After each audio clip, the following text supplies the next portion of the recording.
After Israeli statehood, the move toward a more private lifestyle accelerated.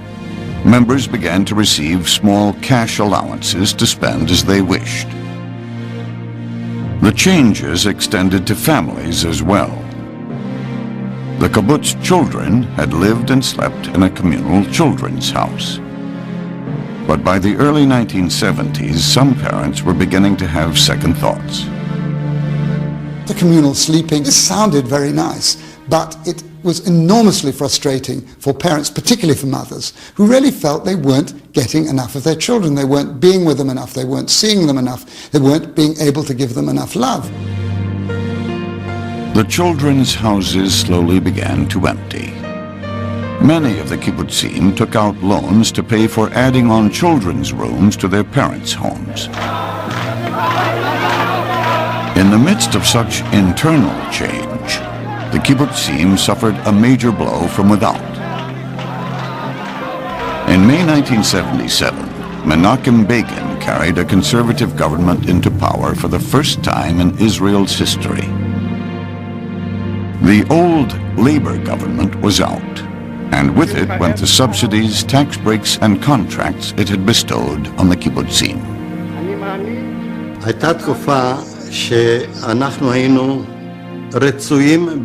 There was a time when we were wanted in Israel.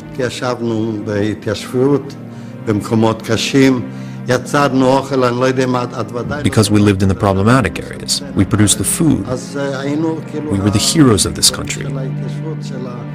Eventually, the state let us know, hinted to us, we don't need you anymore. You are a place of residence like any other. Start being independent. The kibbutzim were still socialist communities. But practical problems were forcing more and more compromises between the ideal and reality.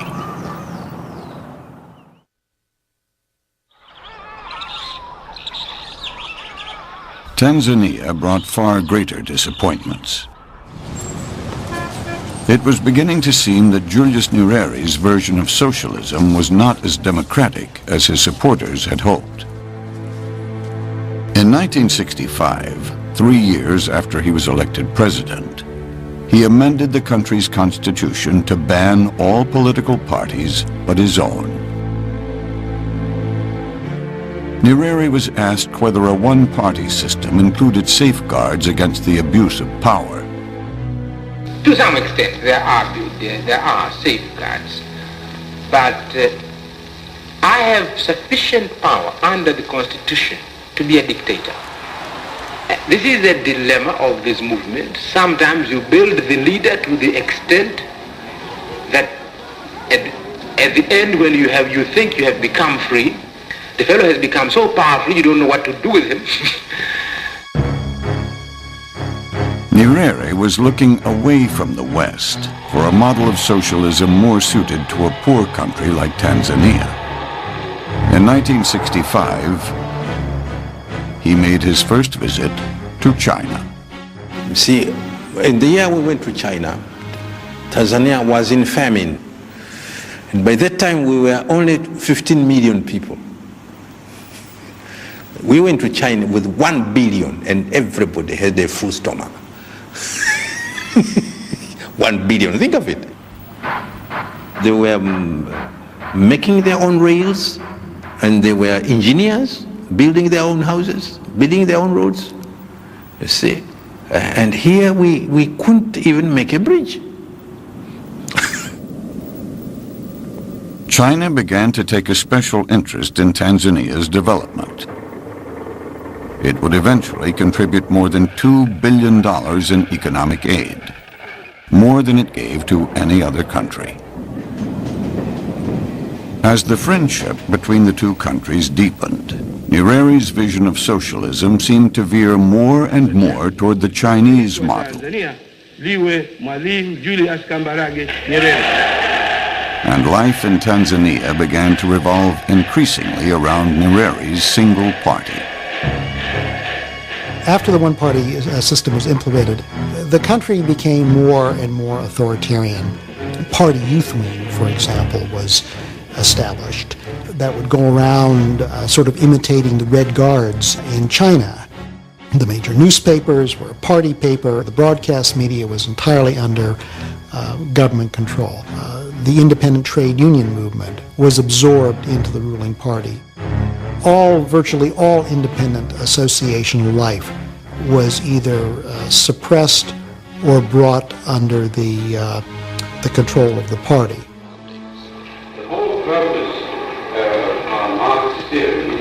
In 1967, the country began to overhaul its schools, casting off the old Western system.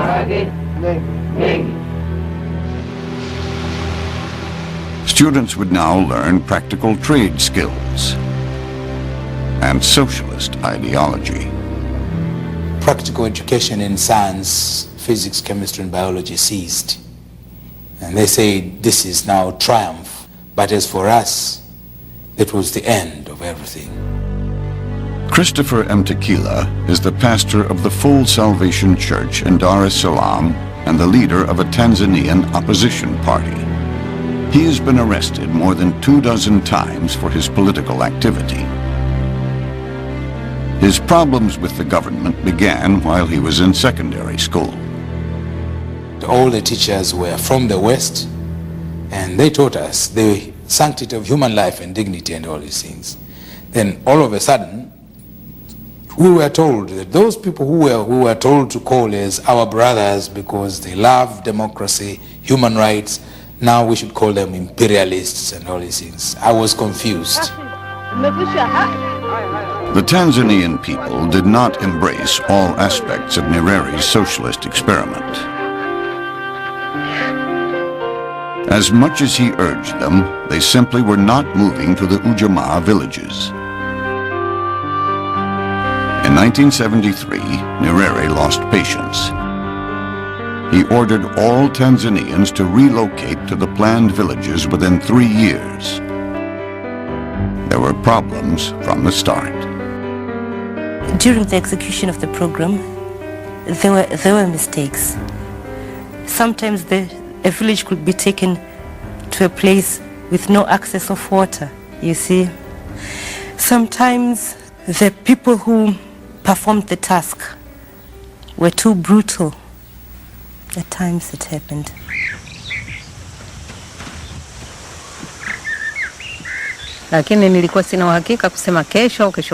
We were taken by surprise when the trucks came to relocate us.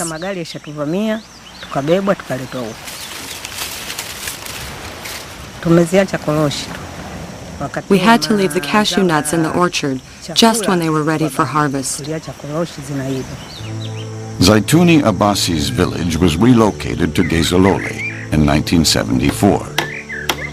Not everyone wanted to go.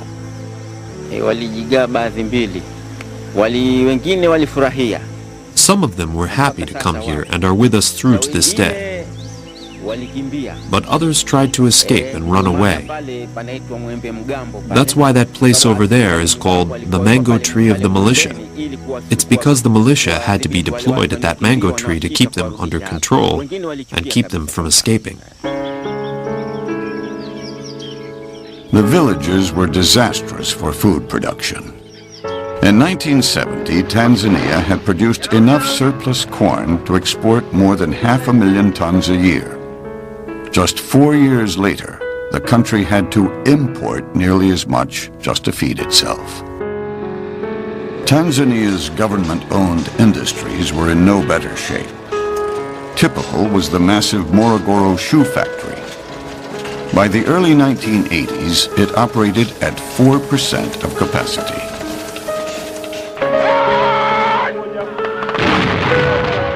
Conflict on Tanzania's border with Uganda and an international oil crisis struck a further blow to the economy. After the war, things got tough. There was a shortage of a lot of things.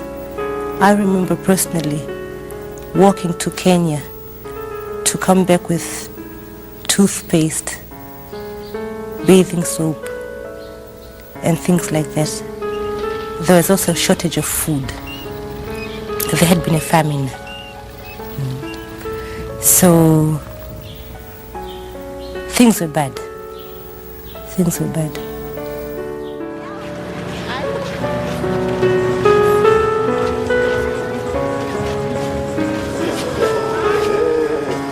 Julius Nyerere had succeeded in creating a nation.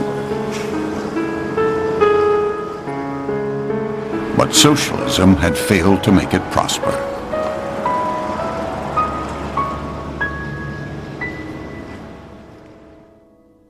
For many in the West, mostly on the left side of the political spectrum, Third World socialism seemed an antidote to Soviet-style communism.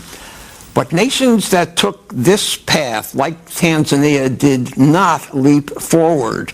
In contrast, those that embraced private ownership and foreign trade, like Taiwan, South Korea, Hong Kong, and Singapore, boomed. These so-called little tigers provided a vivid rebuttal to socialist rhetoric. Be sure to join us again for the concluding episode of Heaven on Earth, the rise and fall of socialism. For Think Tank, I'm Ben Wattenberg. To learn more about Heaven on Earth, the rise and fall of socialism, visit us online at pbs.org. You'll find complete interviews and more about the people and events that shape socialism around the world. Next time, in the East, communism falls, while social democracy is reinvented in the West. What shape will socialism take in the 21st century? Find out next time on the conclusion of Heaven on Earth.